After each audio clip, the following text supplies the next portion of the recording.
안녕하세요. 서초동 법무사 김철중입니다. 오늘은 연휴 마지막 날 10월 9일인데요. 사무실에 와서 여러가지 경매 물건 분석도 보고 종로구 구기동에 경매 물건 나오는 것도 봤는데, 그게 이제 토지만 매각됐는데 선순위 임차인도 있고, 또 그 대항력 있는 임차인이 있는 반면에 대항력이 없는 임차인도 있고, 또 그 법정 지사건 성립 여부가 불분명한 건물들이 많이 있었어요. 자, 우리가 이제 토지만 경매로 나왔을 때 이거를 받아가지고 그 건물 소유자한테 땅을 팔든지, 아니면 건물을 사오든지, 아니면 법정 지상권이 성립 안 해지면 건물을 철거해갖고 때려 부수든지, 아니면 놔두고 치료를 받든지, 여러 가지 출구 전략을 마련할 수 있는데, 이거 대충 하면 소송에 휘말리고 시간이 많이 걸릴 수 있어요. 법정 지사권 성립 여부도 다투는 경우에 합의가 안 되고 이러면 결국에는 그 소송을 해야 돼요. 보통 법을 잘 모르시는 분들은 자기가 건물 가지고 있다고 남의 땅에 지어놨고, 자기가 더 비싼 건물을 가지고 있으니까 자기가 주인인 줄 아는 경우도 많고, 경매를 하다 보면 여러 가지 경우의 수가 있어요. 차근히 한번 이 법정 지사건에 대해서 제가 정리한 게 있는데 말씀드리도록. 원래 이제 경매의 경우 승립하려면 그 저당권이 설정된 당시에 토지에 건물이 존재하고 있어야 돼요. 만약에 건물이 없는 토지에 저당권을 설정하고 그 위에 건물을 신축한 경우, 후에 이제 토지상의 저당권 실행으로 인해서 토지만 낙찰된 경우에는 건물 소유자는 오히려 토지 소유자가 낙찰받은 다음에 철거 소송을 할 수 있어요. 그럼 성소예요. 그리고 이제 건물은 저당권 설정 당시 실제로 존재하고 있으면 되고요. 등기부상에 보존 등기까지 되어 있을 필요는 없어요. 그래서 미등기 건물도 법정시장권 성립될 수 있으니까 이거 주의를 해야 돼요. 이거 대부분 판례가 있고요. 건물이 멸실 철거된 후에 재축 신축되는 경우에도 법정지상권은 성립하고요. 그 법정지상권 인정 안 되는 거, 이제 건물로 인정 안 되는 거는요, 그 판례가 수목, 도로, 담장, 도량, 뚝, 교량, 옹벽, 구축물, 공작물, 농작물, 무분리 가시, 원두막, 세차장, 자전거 보관소, 유류탱크, 집진 설비, 컨테이너, 파이프 배관, 통상의 비닐하우스, 이동식 컨테이너, 파고라, 주유소 캐노피, 정자, 철구조물 이런 거를 건물로 인정 안 된다고 해가지고 법정지상권 성립 안 했고요.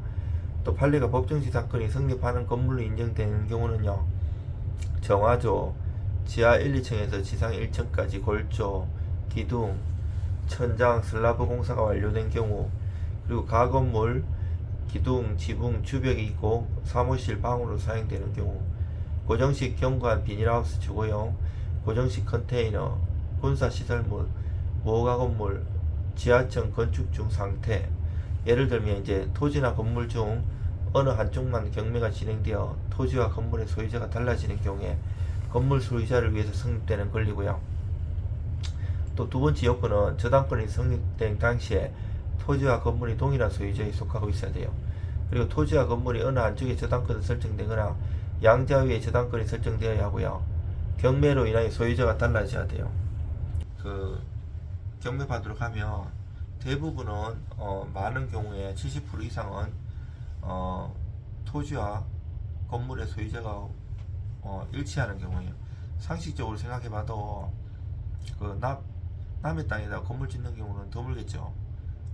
그래서 만약에 그 나머지 30%에 이게 문제가 되는데, 이게 이제 진짜 법정지상권이 성립된다면 내가 그 위에다가 때려 부수고 건물 지으려고 했는데 무용지물이잖아요. 또 아니면 태양광 설비를 한다든지 여러 가지 출구 전략을 마련해 놓고 경매 받아갖고 땅의 가치를 높이려고 했는데 허름하게 지어진 건물 때문에 아무 효용이 없다면 아무 도움이 안 될 겁니다. 그래서 경매 받을 때 이게 차근차근히 준비를 잘하고 있어야 돼요. 이게 이제 감정평가서도 보고 그 건물 당시에 이렇게 그 수도 사업소로나 전기 사업소 전화해가지고 이 건물이 언제부터 전기세를 내고 수도세를 냈는지 그리고 항공사진이 있어요. 다음이나 네이버 이런 데 가면 그 옛날 그 건재당 설정 당시 건물이 있는지 보려면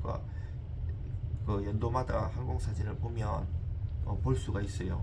그런 것도 파악할 수 있고 여러 가지 파악할 수 있어요. 이거를 내가 또 정리를 해놨어요.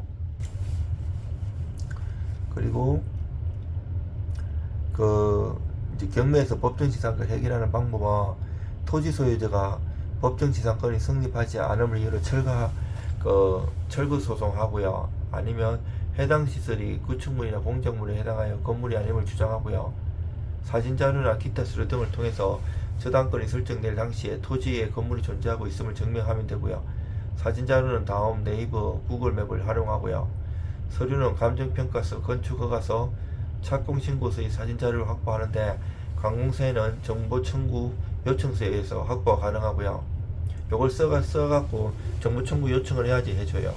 그리고 전기, 수도 인입 내지 개통 일자를 한국전력, 상수도 사업본부 등에 사실 조회를 하고요. 토지의 최초 건재당권이 설정된 당시 존재하지 않는 건물을 확인하면 되고요. 요거는 이제 건물 낙찰받은 게 아니고 이제 토지를 낙찰받았을 때 건물을 때려 부수려고 할 때 쓰는 방법이고요.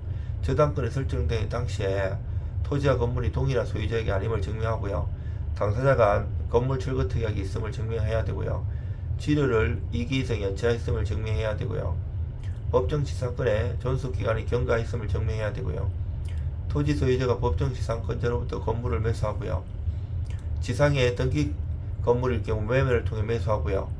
미등기 무허가 건물인 경우 다음과 같이 하면 되는데 매도인이 허가, 보존등기, 매수, 매도인을 대위해서 건축허가 신청, 건축물 대장에 매도인을 소유자로 등재하고 이것을 근거로 다시 매도인을 대위해서 보존등기, 이게 대위보존등기라고 해요. 원래 원 건축주, 원 소유자가 해야 되는데 안 하면 이해관계인이 대위로 할 수가 있어요. 이전 등기 소송 제기하고 판결 받아서 소유권 이전 등기, 이걸 판결에 의한 등기라고 하는데 원래 등기는 신청에 의한 등기, 신청에 의한 등기, 촉탁에 의한 등기, 명령에 의한 등기가 있는데 경매는 제가 그랬잖아요. 이 촉탁에 의한 등기라고 어제도 제가 유튜브에도 올렸는데 보통 신청이 공동신청이 원칙인데 공동신청을 안 했을 경우에는 이해관계인이 소송을 통해 갖고 단독 신청할 수 있어요. 지금 단독 신청을 말하는. 토지 소유자가 법정지상권자에게 토지를 매도하고요.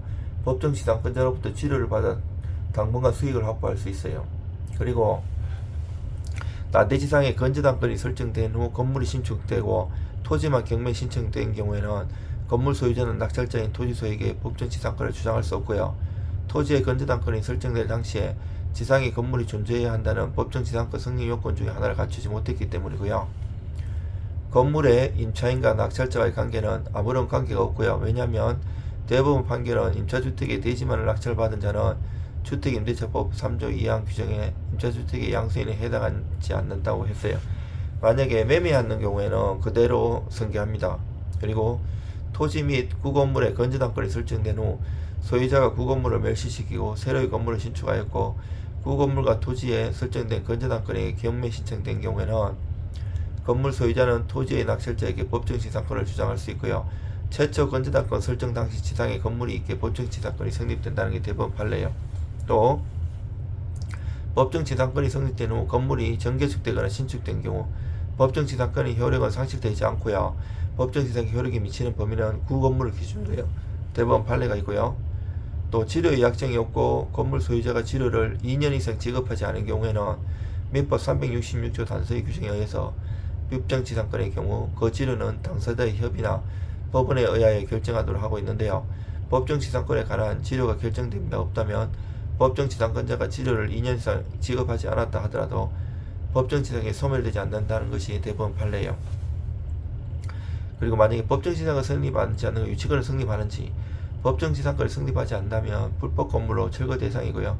철거 시까지 임요상 등의 손해배상도 청구할 수 있으므로 유치권은 성립하지 않아요. 그리고 법정지상권이 성립하지 않는 경우 임차인의 대항력이 궁금하실 텐데요. 법정지상권이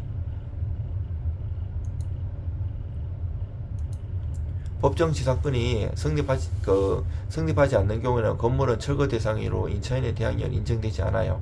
그리고 법정지상권과 유사한 차지권이 있는데요. 차지권은 건물의 소유를 목적으로 하는 지상권 또는 토지 임차권을 의미하는데요. 토지 소유자와 임대차 관계를 맺은 자가 본인 소유의 건물에 대하여 소유권 보존 등기나 소유권 이전 등기를 하였을 경우 제3자에 대한 대항력을 가지는데요. 민법 662조는 건물 등기 있는 차지권의 대항력이라 해서 건물의 소유를 목적으로 한 토지 임대차는 이를 등기하지 아니한 경우에도 임차인이 그 지상 건물을 등기한 데는 제3자에 대한 임대차의 효력이 생긴다고 하고요. 건물이 임대차 기간 만료 전에 멸실 또는 후피한 때는 전항의 효력을 낸다고 하고 있어요. 차지권의 요건은요. 토지 임차인이 유효하게 존속되어야 하는데 토지 임대차에 있어서 토지 임차인의 차임연체 등 채무 불이행을 이유로 그 임대차 계약이 해지되는 경우 토지 임차인으로서는 토지 임대인에 대하여 그 지상 건물의 매수를 청구할 수는 없고요. 이것도 대법원 판례고요. 건물의 소유를 목적으로 한 토지 임대차에 하고요. 건물 소유자가 아닌 다른 목적으로 임대차 했다가 건물을 신축하고 등기하더라도 이 법정을 적용받지 못하고요. 토지 임차인이 그 지상 건물을 등기해야 돼요. 그리고 경매에서의 차지권인데 이거는 차지권은 물건이 아닌 채권이므로 차지권이 성립한 지상 건물이 경매된 경우 법정지상권은 성립되지 않고요.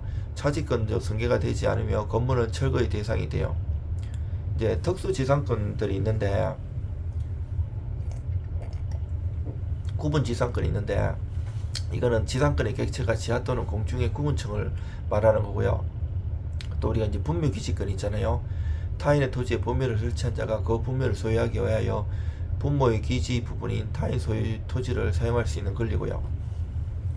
간섭성 법정지상권이 있는데 토지와 건물 소유자가 동일이었으나 토지와 건물 중 어느 하나가 매매 기타 일정한 원인으로 각각 소유자가 달라진 때는요. 그 건물을 철거한다는 특약이었으면 건물 소유자가 간섭에 의해 당연히 취득하는 권리를 말해요. 요 이제 그 경매 나온 거 이제 구기동 이거 보면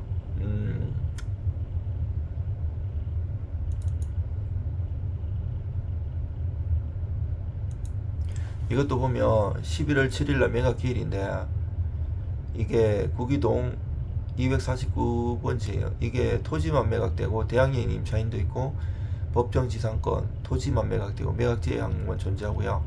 이게 지금 보면 제시의 건물들이 굉장히 많이 매각제해야 되는 게 법정지상권이 승리 여부가 불분명하고요. 이거는 다 검토를 해봐야 돼요. 항공사지라든지 여러가지 수도세, 전기세 낸 거 가지고 아까 가르쳐드렸죠. 분모 소재 여부는 불상이고요. 농지 취득 자금은 불필요하고 그렇지만 이것도 다시 한번 파악을 해봐야 되고요.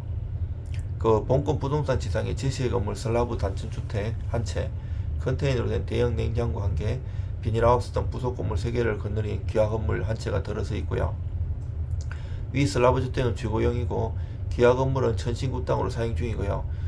본권 부동산 등기부에는 지목 모두 전으로 등재되어 있으나 위 주택과 기아 건물 위의 부분은 대부분 나무 등이 시제된 임야를 사용 중이고요. 분모 포함 여부는 인근 부동산과의 경계가 모호하여 확인하기 어렵고 정확한 측량 감정이 필요하고요. 본권 부동산에 별지 기재 임차인이 살고 있는데 이때는 이 사람은 장정욱은 대항력이 있는데 근데 이게 대항력이 있으면 미배당 보증금 매수에 인수하는데 보증금이 없다고요. 이게 진짜 실제인지 아니면 가라로 많이 써놨을 수도 있어요. 그리고 이게 또 무상으로 하고 있다고 이렇게 진술을 했지만 이것도 확실히 확인해야 되고요. 조영중은 대항력은 없어요. 그럴 때 이때 인도명령이나 명도성 등에 어떻게 할 것인지 아니면 이사비 주고 내보낼 것인지 여러가지 문제가 있고요. 그래서 대충 경매하면 안되고 권리 분석하고 물건 분석을 확실히 하고 현장이 답이기 때문에 현장에 꼭 가서 여러 번 확인을 하셔야 되고요. 현장에 가지기 전에도 항공사진이나 여러가지 사진을 통해서 정보를 가지고 들어가야 됩니다. 경매 대충 하면 수업료 엄청 많이 달립니다. 이런 특수물건이 공부 잘만 하면 일반인들이 안 하기 때문에 고수 영역이기 때문에 돈을 많이 벌 수 있어요. 일반적인 건립원서 할 것도 없고 이런 거는 경쟁률이 세기 때문에 돈이 안 됩니다. 아파트 같은 것도 요즘 굉장히 일반인들이 이제 단순하니까 많이 들어가기 때문에 그런 거는 돈이 안 됩니다.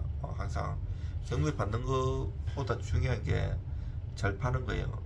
여기를 만약에 상가를 사면 여기다가 어떻게 세를 놓고 어떻게 내가 개발을 하고 땅을 사가지고 어떻게 건물을 신축하고 이런 출구 전략을 잘 준비해 놔야지 나중에 이게 돈을 버는 거지. 대충 싸게 산다고 돈을 버는 건 아니에요. 이상 도움 되시기를 바라며 이상 서초동 보험사 김철중입니다.